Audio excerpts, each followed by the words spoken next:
We are British and Australian artists, and we are also wildlife activists. But it wasn't until I was about 16 that I saw a documentary with Jane Goodall, and she was there studying chimps for the first time. And I was just blown away. There was something inside me that said, you have to go and meet this incredible woman and be with these chimps and see them. And I saved and saved and saved. 2 years later, I had enough money for an airfare, and I went straight to Gombe Stream in Tanzania. And it was mind-blowing to actually be there and see the very same chimps, much older of course, but see the same chimps that I watched on TV, 2-3 years earlier, and it was life-changing. Growing up in Africa meant that I was surrounded by wildlife every day, so I feel very fortunate that I had that opportunity. One day when I was a little girl, I think I was around 8 or 9 years old, we were on safari and an elephant had been shot. We didn't actually see the poachers, but an elephant was lying there and it was dead. And then I remember we all got out of the Land Rover and we walked around the elephant, and it was incredibly powerful as a child to witness the death of an animal. I'd never seen that in my life.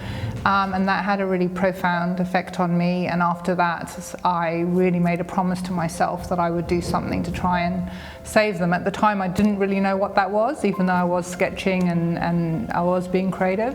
But I feel very fortunate that I did have that experience, because that has led to us doing all of these things today to protect the endangered animals. Once you have wildlife and the love for wildlife in your blood, it then becomes your mission in life to look after them. That's our responsibility. And so, we were both touched by wildlife at early ages in our life. That was our commitment to say, we're going to not just be aware, but actually be involved in doing something about it.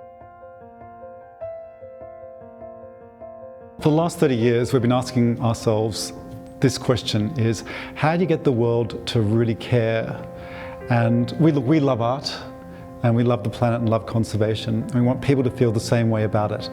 So we decided to create art that actually inspires change and activation.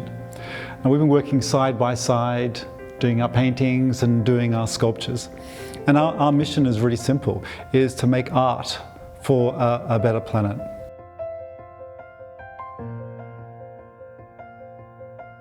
We've been on this journey for a while, but I think the most wonderful thing that we've done recently, we've created a platform for change which is called the Love the Last Project. We are now doing the biggest sculpture of our lives. In fact, not only the biggest sculpture of our lives, the biggest sculpture in the world. It's 192 meters long. Yes, it is. Would you believe it?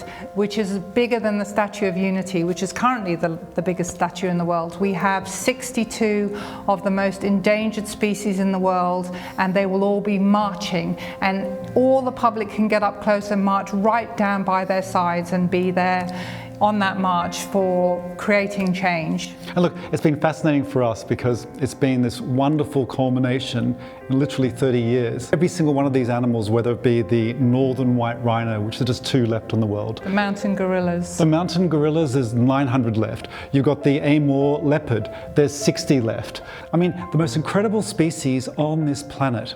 We're lucky enough to have seen them all, but now they come together in one massive, huge sculpture to say, you've got to save me, world. So the sculpture installation will be launched on May the 19th in Singapore in 2023. It's a very special day because it's World Endangered Species Day, and it'll be edition number 1 in Singapore, but that's not going to be the end of it. Our plan is to launch 6 editions worldwide. The aim is to keep spreading that march around 6 countries around the world. This was such an important project that Julie and I said we're going to self-fund it. It's a huge expense for us. And so far it's been amazing, the generosity of people and our supporters. So that's why we've decided that all of the proceeds from our art will be going towards completing the sculpture, and anything over target will be giving back to our charity partners, WWF. The reason we've done this is because wildlife is under threat here and it really can't last for much longer in this current situation. Look, let's be really honest. It's now or never. We are simply running out of time.